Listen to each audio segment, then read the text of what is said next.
is kind of like the fear of most business owners, right? You want growth, but you don't know how to create it. And I think after answering this question a billion times, I finally settled in on the fact that it's, speed, speed over everything. And it won't be that way forever, but in the beginning, it's got to be speed. It's got to be quick. It's got to be fast. You have to be able to have an idea, implement that idea, and do it faster than you're comfortable with. And it's going to be faster than your team is comfortable with. And you got to be able to move into it fast. And right, you're going to move fast into something and you're going to fail fast and you're going to fix it fast and you're going to keep that cycle going because you have to get ahead of it and build momentum, right? If you really want growth, right, then you have to be committed to taking massive action. And massive action is messy. Massive action is not always, perfected. I think a lot of times you get so strapped in trying to make the perfect sequence and cover every detail without any action. In the beginning, think about it like creating a play for football. You're just sitting there and you start drawing it out on the thing. You can't take that idea and run every situation on paper. You got to go to the field with it, right? You got to run it, and you might decide like, hey, the original idea doesn't work, but most of it did. We're just going to tweak these few things because I didn't see this when it was in my brain. I saw it once it hit the field. It hit action. Put action behind it. You need to be committed to massive action and committed to speed, and you need to move faster than you ever thought was possible. And that is the only way that you're going to create massive ways of growth. So growth is directly tied to your ability to take action, and it takes massive action. You've heard me say, take massive action a million times on this podcast. That is literally what it takes, is take an idea and go straight into implementing it. It's not, and be okay with not seeking perfection. Don't go into it trying to solve the entire problem. Just go into it with an idea that you think will solve it, and then fix, repair, and do it again, and keep doing that. As you continue to do that, you will figure out really quickly, if you're taking massive action, that the business will become bigger than you. And you then will become your biggest hurdle, your biggest obstacle. And a lot of people find themselves in that moment right now.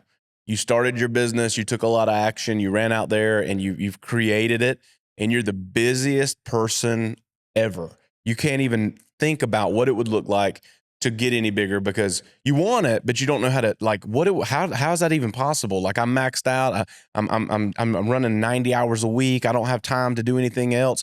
And that's when you have to start looking at this thing as a business, not just a job that you've created for yourself.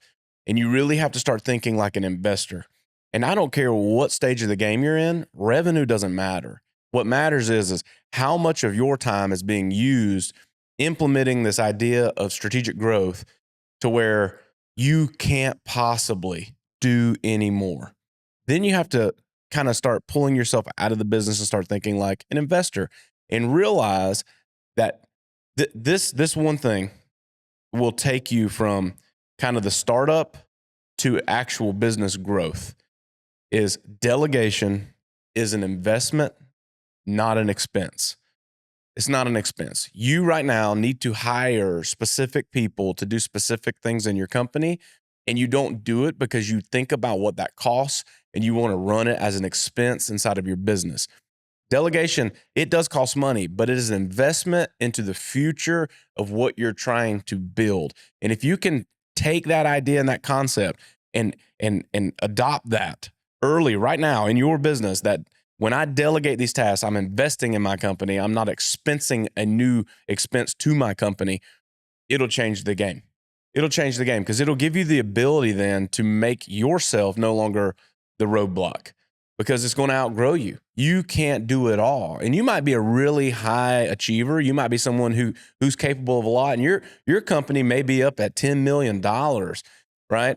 And you're miles ahead of any competition, but you still have this hunger for more growth and to continue to push your business to the next level. Others of you may be hovering around $1 million in business, and you can't. Year over year, it's impossible for you to get any bigger, and you couldn't imagine taking on any more workload.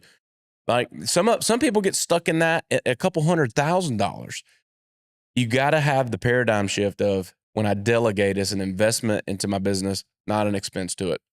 And then again, take massive action and do it a few steps at a time. Like it's easier. There's a great book called 10x is easier than 2x.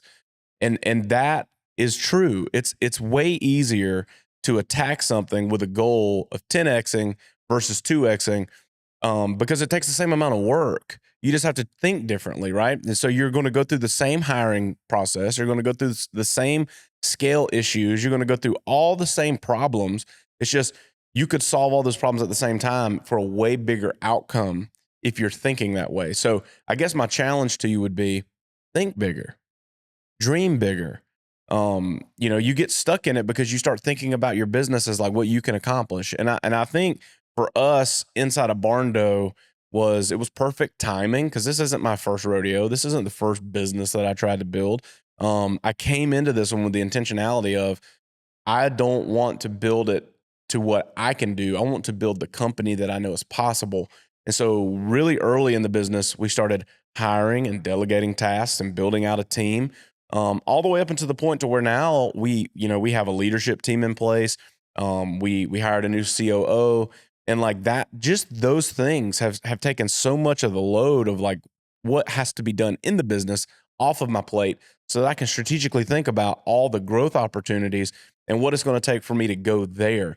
And it's no longer a matter of like what I can do. It's just what can I dream and what does it require for me to go and build that. And those kind of thought processes are literally the things that are keeping you in the same place. Those are the things that are keeping you at this, continuous year over year inability to grow, like up and down kind of moments in your business, is because you haven't unlocked that potential yet. And it could be a couple of things. Either A, you're not dreaming big enough or thinking big enough. You have literally limited the potential impact of your company to your own thoughts. And a lot of that is triggered by you can envision something happening without you lead guiding and directing it.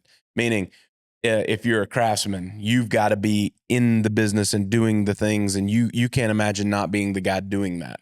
And then you have to ask yourself a question: do I want to do it because of the craft, or am I wanting to build the business because I want to own a business? And if the answer to that is I want to grow, then you've got to change and you've got to approach this thing differently. And you have to really get strategic on how you go and do that. And a lot of that boils down to, am I dreaming big enough? Am I moving fast enough? And not getting stuck in the paralysis analysis.